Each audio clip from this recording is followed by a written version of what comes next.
Have you ever looked at some old Pokemon cards and thought to yourself, what are these stripes doing here? Oh, and sometimes here. This one's stripes are different. And look at this one. Yoink. Well, these are all connected to this little thing called the Nintendo e-reader. The e-reader was released in 2001 in Japan and 2002 in North America. The version released outside of Japan was an updated version of the Japanese e-reader known as the e-reader Plus, but they just called it the e-reader to avoid confusion. It was a Game Boy Advance add-on that would slide into your device and would allow you to swipe cards known as e-reader cards to unlock various features. This is done through the use of dot code technology. These things right here. If you didn't know about it, that's understandable. The e-reader, even at the time of release, was a rare sight in the West. It wasn't even sold in Europe. There were lots of swipeable e-reader cards for different game series. I had these Pokemon Ruby and Sapphire battle cards, and honestly, I don't know why. I never even owned an e-reader when these cards were being sold. These specific cards unlocked exclusive battles and exclusive berries, so I guess you could call it early DLC. Another series that had plenty of cards was the Animal Crossing series, which may look familiar. Some cards even unlocked NES titles like Donkey Kong, Mario Brothers, and Golf. This was not unlike the GBA Classic NES games, as well as the Nintendo Virtual Console. This Eon Ticket e-reader card is probably the most fun way to distribute an event that I've ever seen. Yoink. This card unlocks the Eon Ticket, a key item in Pokemon Ruby and Sapphire that allowed you to catch either Latios or Latias, depending on which version of the game you had. So you basically have a card in the shape of a ticket, and I think that's amazing.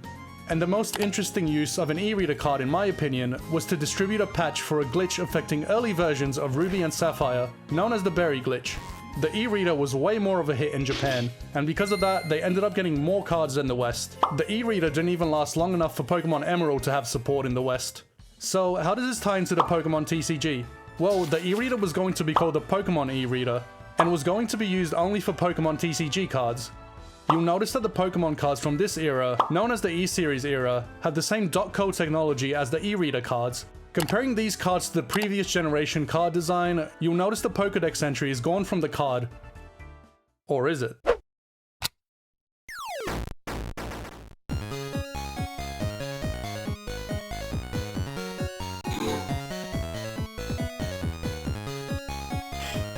The short strip on these cards have data for the Pokédex entry. For the competitive players, scanning the long strip of specific cards would provide you with a coin flip app or a timer. The Chansey and Bill's maintenance cards would provide you with coin flip apps, while Professor Elm's training method and Professor Oak's research would unlock two different timers. I'm guessing the developers wanted these tools to be used for TCG matches, and with the portability of the GBA, I think it was a neat idea. Some cards also featured special hidden attacks that could only be accessed with the e-reader. They all seem to have a random element to them. For example, this Mew's hidden attack, Strange Wave, can cause random status effects. And if we scan this Golduck from Aquapolis, its attack Spiral Damage can do as little as no damage or as much as 80 damage. Whew, I love me some RNG in a card game. From what I found, these attacks were never legal in tournament. Scanning the long strip of a card can give you an animation like this Rapidash one, or a minigame. There are over 35 minigames that you could play depending on what combination of cards you swiped. Swiping this Corsola and Quillfish from Exhibition unlocks the minigame Diving Corsola. I think the title's pretty self-explanatory. I can win this. No, trust me, I can win this.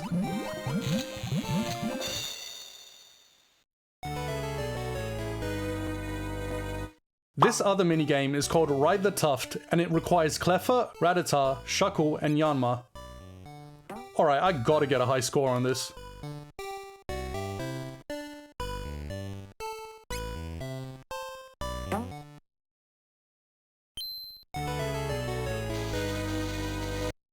What was I talking about? You shouldn't expect much depth from these minigames, but a lot of them have a unique charm to them and are pretty enjoyable. Some cards also had a sort of melody box that would play different songs depending on the combination of cards that you swiped. Oh yeah, that's the good stuff, baby! As you can tell, the better features were contained in the long strip of the card. What I really like about these codes on cards is that the longer strips are usually featured on the common and uncommon cards. This means that even a non-holo card could have added value by providing you with the minigame to play or an animation to watch after swiping the card. You might have noticed that the holo cards have these kinds of borders. What happens when you scan these ones? I'm gonna let you in on a little secret.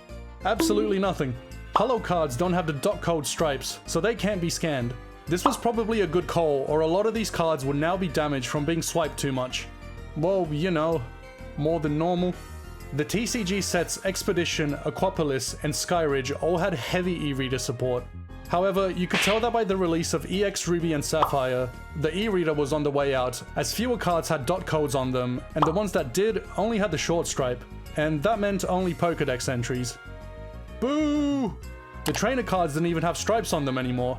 They experimented with the border design of cards, but by EX Hidden Legends, they were back to the style that we know today.